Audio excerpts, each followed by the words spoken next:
I did ask, you decided, so today we're going to talk about 12 Omega Speedmaster professional alternatives. Let's go!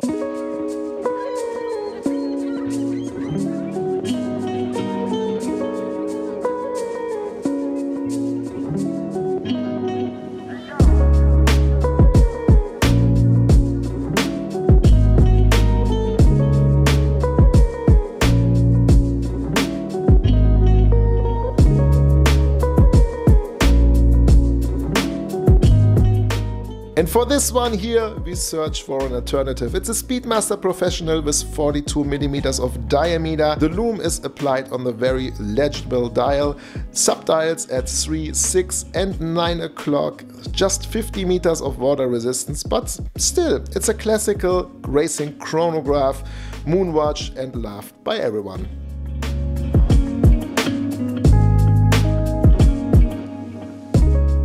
But before we start, a big shout out to Burak from The Wrist Guy and to AB from Watch Collecting Strategies. Guys, thanks for sharing your Speedmaster alternatives with us. I'm eager to learn which alternatives you two do suggest. Link of the two channels, of course, in the video description. So without further ado, let's continue with the video.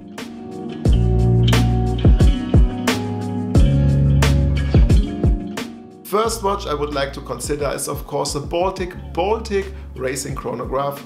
A little bit smaller than the Speedmaster, but still you do get here the seagull chronograph movement, manual windable, a calm wheel chronograph for this price point still to me is stunning. I like the quality, I like how it does look, so for me it's a perfect entry-level alternative.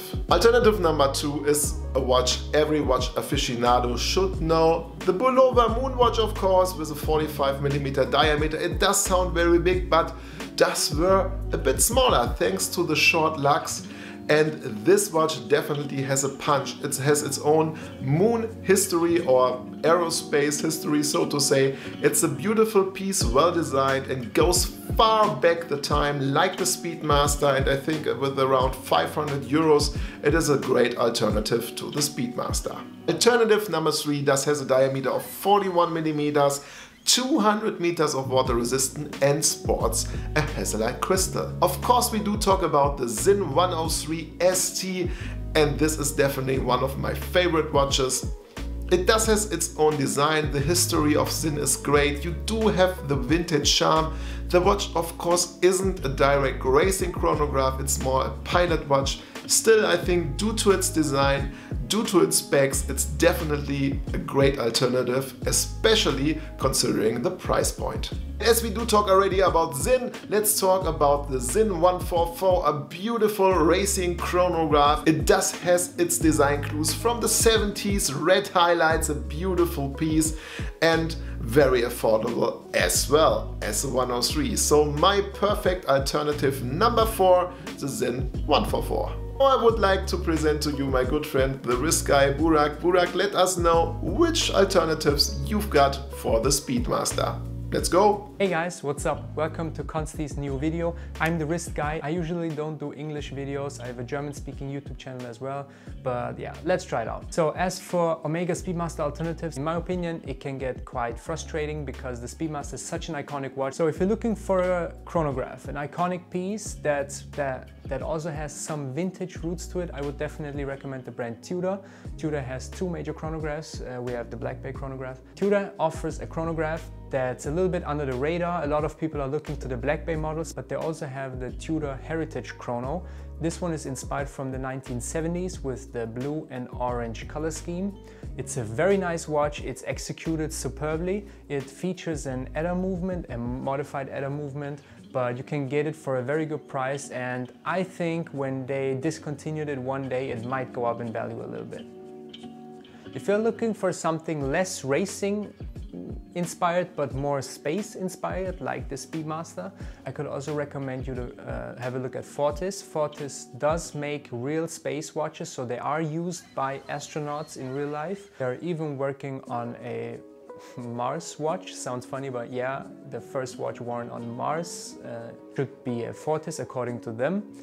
but their watches do feature the space theme. They are similarly designed to the Speedmaster, so they have a very long stick hands and black matte dials and white indices. They feature the ETA Valjoux 7750, which is a very nice movement. It's basically a workhorse, so you can't really get it broken. So actually you can't quite break it. It's also a very cool watch. It's quite substantial on the wrist. It wears large, it has very thick lugs, it's larger than the Speedmaster, it's also heavier than the Speedmaster, and it's also thicker than the Speedmaster, but it's a very tooly tool watch. So thank you guys very much for watching. Those were my Speedmaster alternatives, and now back to you, Consti. Thank you. I would never have imagined to talk about the Breitling racing chronograph in such a video, especially as I'm not a big fan of the latest released designs under the new Breitling CEO. Anyways, I could lay my hands on this particular piece during Bernhard's watch collection review.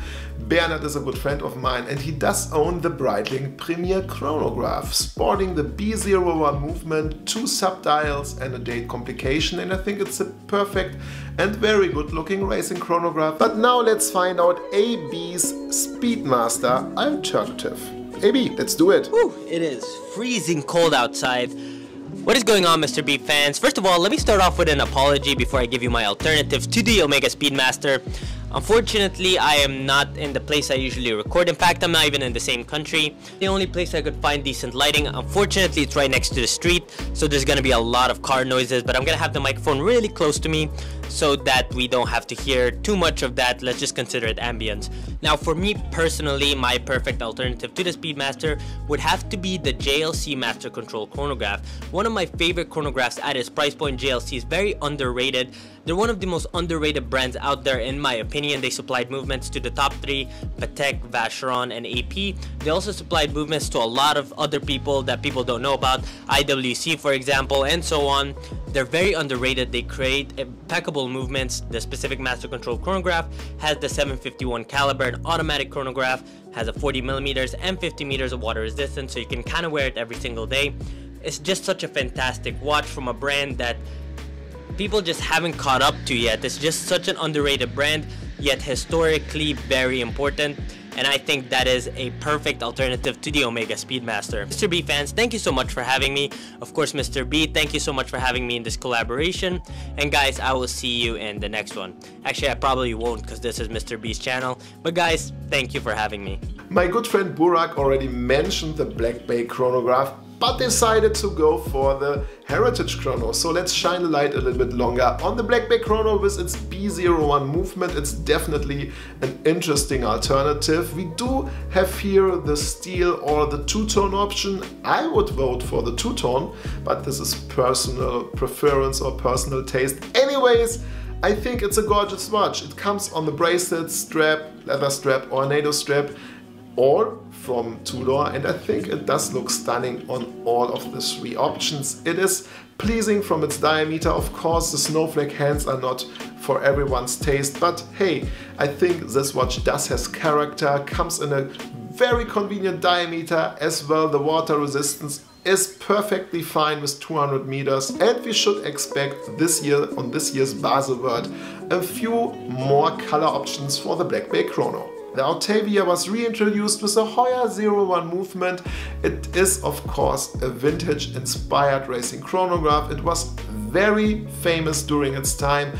With the Hoya 01 movement, it's state of the art, I would say, and a beautiful alternative to the Moonwatch. It doesn't have, of course, a moon or space history, but it does has its own racing history, and I think it could be an interesting option. Let's talk a little bit about the Rolex Daytona, and before you freak out, as the Daytona is far harder to get, far more expensive than the Speedmaster, considering the Speedmaster Professional, not the 321, then you are right. But give me a chance to explain. The Speedmaster and the Daytona do have a very similar history. They both started as a racing chronograph. The Daytona, of course, still is, where the Moonwatch, the Speedmaster, is considered more than a Moonwatch right now. Still, they do share, or they did share, very similar design clues. The Daytona did sport the Zen SL Primero movement in the beginning, and also from its design, from its history, it's definitely a watch worthy to consider, even though it's harder to get and even though it's far more expensive than the Speedy. Oh my god, that's a marathon right now. Woo. Final watch. Woo. The last watch I would like to mention is a Zenith El Primero chronograph with iconic 3-colored subdials. You can get it, of course, in 42 millimeters, 100 meters of water resistance. And this is something interesting. All the alternatives I pointed out here did sport a far higher water resistance than this one Speedmaster Professional. Omega, why can't you bring finally 100 meter to the regular Omega Speedmaster Professional line? Please, this would be definitely appreciated, and it's possible. Come on, it's possible. Anyways, I think the Zenith does have its own history. The first automatic chronograph movement. It's a beautiful piece, good looking, 42 millimeters it's mentioned, it's very wearable, comes on straps, bracelet, rubber straps as well, and I think that's definitely a watch to consider. Alright guys, this is it. This is the end of the video. I'm eager to learn about your opinion right now. What do you think about our alternatives? What are your alternatives for the Speedmaster? Did I forget anything? Would you consider others there as well? Leave a comment in the comment section below. I wish all of you now a very happy weekend, a good start into the new week. Look forward to see you in the next one. Say goodbye and auf Wiedersehen. Euer Konstantin. Ciao guys.